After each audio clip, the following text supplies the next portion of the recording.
오늘도 이 말씀을 듣는 하나님 나라의 백성들 가운데 그리스도 예수 우리 주께로부터 오는 은혜와 긍휼과 평강이 충만케 임하시기를 축복합니다. 아멘. 오늘 말씀 보겠습니다. 디모데전서 2장 8절부터 말씀 보겠습니다. 그러므로 각 처에서 남자들이 분노와 다툼이 없이 거룩한 손을 들어 기도하기를 원하노라, 이렇게 되어 있습니다. 남자들이 분노와 다툼 없이 라고 하는 것은 이 땅 가운데에 왜 싸움이 일어나고 또 갈등이 일어나고 또 전쟁이 일어나겠습니까? 우선은 사람들의 욕심이고 그 욕심 가운데 또 죄들이 늘 있게 되어 있죠. 근데 그것을 이제 촉발하는 그러한 요소들이 분노라고 하는 것이 있습니다. 이것은 화라고도 할 수 있고 갑자기 폭발하는 거죠. 쌓이고 쌓여서 그것이 빵 폭발하는 그런 분노의 모습들. 또 다툼이라고 하는 것은 억울함 또는 원한, 마음속에 쌓여있는 그 갈등의 요소들이 결국 다툼의 요소들이 됩니다. 그래서 남자들이 그 안에 화냄과 갈등의 요소로서 서로 가운데에 분란을 일으키는 것, 어려움을 일으키는 것이 아니라 거룩한 손을 들어 기도하기를 원한다. 거룩한 손 든다라고 하는 것은 기도의 그러한 외적인 모습을 표현하고 있습니다. 이스라엘 백성들은 서서 또는 무릎을 꿇고 그 손을 들어서 하나님께 경배하고 기도하는 그 자세들을 갖고 있었습니다. 거룩한 손을 들어 기도한다라고 하는 것은 경건의 모습으로 돌아간다. 하나님 앞에 엎드린다. 하나님을 주목한다라고 하는 그러한 의미를 가지고 있습니다. 남자들이 세상의 갈등과 또 자신의 일들을 주장하는 것의 핵심이 아니라 자기 뜻을 주장하는 것이 아니라 하나님 앞에 복종하고 하나님을 높이며 기도하는 일들이 있다면 그 땅 가운데 하나님 주시는 평안이 임할 수 있다라는 것을 말하고 있습니다. 물론 이것은 단순하게 꼭 남자들에게만 말하는 것은 아닐 것입니다. 우리 가운데 이 땅 가운데 다툼과 갈등, 화냄과 분노가 아니라 하나님을 주목할 수 있는 예배자로서의 그 모습이 필요하다라고 하는 것, 기도의 그 모습이 우리에게 필요함을 성경은 이야기하고 있습니다. 9절입니다. 이와 같이 여자들도 단정하게 옷을 입으며 소박함과 정절로 자기를 단장하라, 이렇게 말하고 있습니다.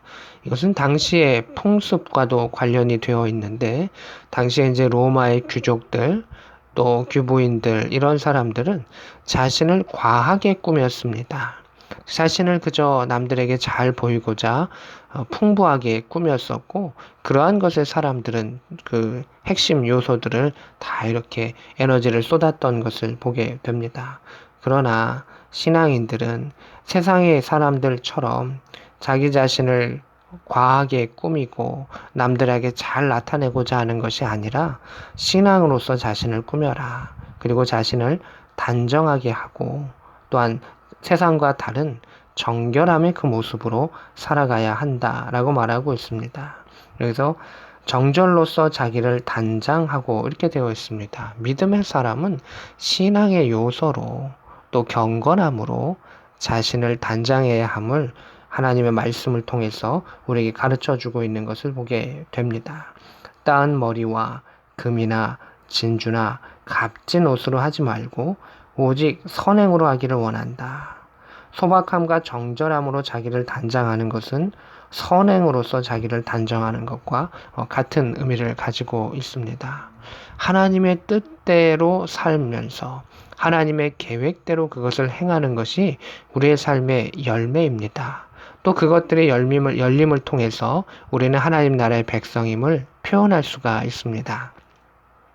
자신을 세상 가운데 아름답게 가꾸는 것도 물론 필요할 수 있습니다. 그러나 여기서 말하고 있는 것은 과도하게 그것에 집착하는 것을 말하고 하나님 없이 세상의 것만을 주목하는 것을 말하고 있습니다. 성경은 또 하나님의 말씀은 우리에게 본질을 추구하라 라고 말하고 있습니다. 본질을 먼저 추구할 것을 말하고 있습니다. 하나님의 뜻을 행하는 것이 자신을 가장 아름답게 꾸미는 일임을 말해주고 있습니다. 11절입니다. 여자는 일체 순종함으로 조용히 배우라. 여자가 가르치는 것과 남자를 주관하는 것을 허락지 아니하노니 오직 조용할지니라. 이렇게 되어 있습니다. 이 말씀만 들으면 여성 성도들은 많이 불편할 수가 있습니다. 여자는 일체 순종함으로 조용히 배우라 라고 하는 것은 어떤 뜻일까요? 오늘날에는 이제 여권이 많이 신장되었지만 아직 로마 시대 가운데서도 남녀 가운데 차별과 편견이 심했습니다. 그러나 성경은 하나님께서 주시는 동등된 지체로 서로를 존중하고 사랑할 것을 이야기하셨습니다. 교회 안에 급격하게 여성의 권리가 올라감을 통해서 그것을 바라보는 사람들 가운데서는 문화적인 불편함이 생기게 됩니다. 또한 여성 신자들 안에서도 세상의 문화와 또 하나님의 뜻 가운데 바르게 그것을 바라보며 본질을 핵심을 추구해야 되는데 그것을 제대로 바라보지 못한 채 자신의 권리만을 추구하는 그런 사람들이 있었던 것을 보게 됩니다. 브리스길라와 아굴라 부부를 보더라도 여성이 교회 안에서 가르치는 것을 완전히 금한 것이 아닙니다. 신앙의 본질 안에서 가르칠 수 있었고 또한 예수님의 제자들 중에서도 여성 제자들이 핵심의 부분을 행했던 것을 우리는 알고 있습니다. 여기서 말하는 것은 교회 질서에 어긋나는 행위들, 자신의 주장이 더 앞서 나가는 것들, 그러한 모든 부분들 가운데 교회의 질서 아래, 가정의 질서 아래, 또 사회의 질서 아래 하나님의 뜻과 계획 안에서 바르게 섬겨라 라고 하는 것입니다. 모든 것이 성경의 질서를 뛰어넘어 과하지 않기를 바랬던 그 바울의 모습을 볼 수가 있습니다. 13절입니다. 이는 아담이 먼저 지음을 받고 하와가 그 후다. 아담이 속한 것이 아니요 아담이 속은 것이 아니요 여자가 속아 죄에 빠졌습니다. 이렇게 되어 있습니다. 여기 이제 구약의 창세기의 말씀을 인용하고 있습니다. 이 모든 것이 여자의 책임이다라고 말하는 것이 아닙니다. 실제 아담과 하와의 그 사건은 그 가정 안에서의 범죄함이고 또 서로가 서로를 책망하고 또 서로가 상대방의 탓이다라고 행했었던 그 일들을 우리는 알고 있습니다. 다만 여기서도 말하고 싶은 것은 우선순위, 창조의 순위, 그러한 일들과 질서가 있다라고 하는 것을 사도 바울은 말해주기 위함입니다. 평등한 존재임을 맞고 또 서로가 서로를 존중해주고 사랑해주는 것은 맞지만 가정 안에서도 가장으로서의 그 질서가 있고 사회 안에서도 또 교회 안에서도 그 질서가 있다라고 하는 것을 다시금 말해주고 있습니다. 15절입니다. 그러나 여자들이 만일 정숙함으로써 믿음과 사랑과 거룩함에 거하면 그의 해산함으로 구원을 얻으리라 이렇게 말하고 있습니다. 이 말씀은 여자들에게만 해당하는 말씀일까요? 결코 그렇지 않습니다. 남자와 여자들 모두에게 해당하는 말씀이기도 합니다. 우리가 정숙함으로 믿음의 선행으로 믿음의 선한 열매를 맺어서 나아가면 믿음과 사랑과 거룩함 속에서 우리가 살아간다면 해산함으로 구원을 얻으리라. 여기서 해산함은 무엇입니까? 창세기 가운데서는 인류의 역사 가운데에 하나님을 떠나서 범죄함의 그러한 일들로 인해서 고통 가운데 해산할 수밖에는 없었음을 말하고 있습니다. 해산이 죄의 결과가 아니라 그 안에 하나님을 떠난 자들은 그것이 평안한 대대손손의 이어짐이 아니라 그 불안한 이어짐, 죄의 이어짐 속에서 있을 수밖에 없다라고 하는 것을 말하고 있습니다. 그런데 하나님 안에 거하고 또 그 안에 질서 있는 그 복음의 질서를 유지하면 하나님께서 참된 자유와 구원의 기쁨을 허락하여 주실 것이다.